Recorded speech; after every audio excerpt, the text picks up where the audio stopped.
Good morning po mga kababayan, good morning, magandang umaga mga kaibigan. At kayo po ay bago po sa lahat ay tayo po ay magsasabi sa inyo ng bigyan po kayo ng malusog na katawan at masisigla mga kababayan. Ngayon po naman ay nandito na tayo sa may Mama Mercy, dito po sa may puno na malaki, dito sa may gitna ng bukiran, sa kung tawagin po ito ay pinak ng Candaba, Pampanga. Yan po, yan.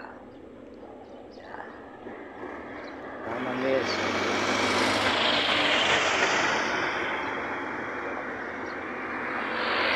Highway po ito, bypass kung tawagin mga kababayan, bypass.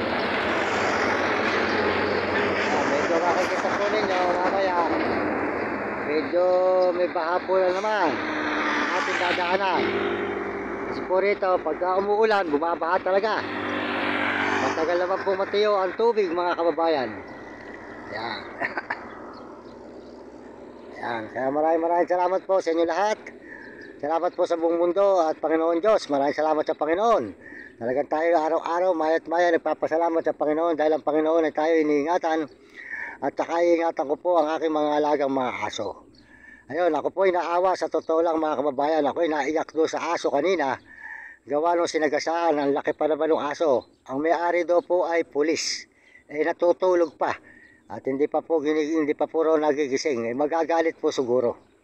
Pulis pa po pala may-ari. Kung nahuli po siya, kung nahuli po nung nakasagasa sa aso, siguro po mga kababayan, makukulong yon. Kasi tinakasan po. Naawa po ako, laki pa po ng aso. Kasi po ang aso dapat iniingatan. Alam po ba nyo, ang aso po ay tayo babantayan yan. Hindi po tayo iiwanan, babantayan tayo kahit natutulog. Tingnan nga po nyo ko, ayan yung aking mga alagang aso. Yan. Yan po si Vlog at ayan po si Nami. Yan, si Nami. Vlog. Ayan po si Vlog, ayan mga kababayan. Kaya po dapat, mga paalala sa may mga alagang aso, huwag nyo palalakarin sa kalsada, lalo na mga sasakyan. Pag nasagasaan ng aso at hindi nyo nakakita ang nakasagasa, wala na. Kasi ang kanariwan ng mga sasakyan, ng mga truck, sige lang magpatakbo. Walang hindi kung may makita masagasaan.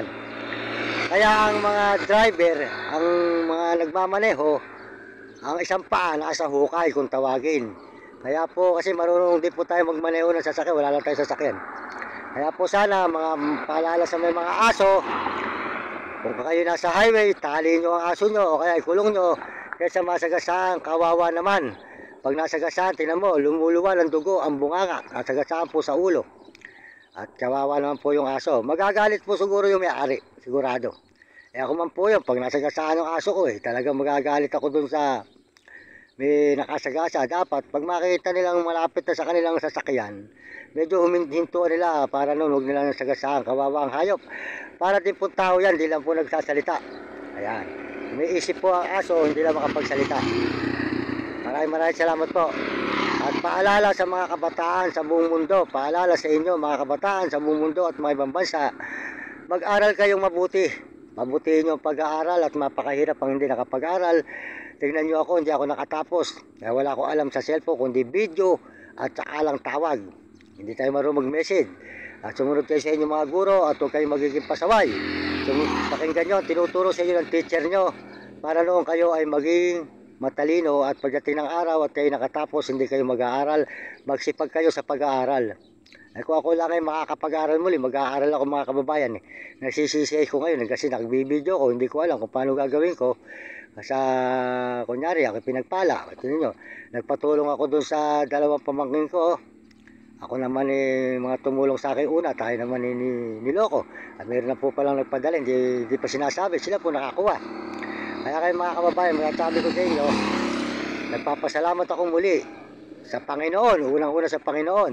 At lalo na po sa inyo mga kababayan sa buong mundo at mga ibang bansa. Lalo na po sa mga Amerikano, maraming salamat sa inyo lahat. Sa suporta nyo sa channel ko, maraming salamat. At saka po sa mga Amerikano, mga Amerikana, Chinese at Japon, at mga Negro, Tarabo, maraming salamat po sa inyo. at saka po sa mga kababayan natin sa buong Pilipinas. Maraming salamat sa kapwa natin Pilipino sa suporta nyo sa akin channel. Sana po pakisuportahan po nyo. Ang hindi pa po nag-i-subscribe, pakisubscribe lang po nyo ang aking channel, Mario Mendoza Vlog, at paki-upload lang po nyo ang inyong button, pakipindot lang nyo para pakisubscribe lang po nyo ako. Maraming salamat po sa lahat ng suporta nyo.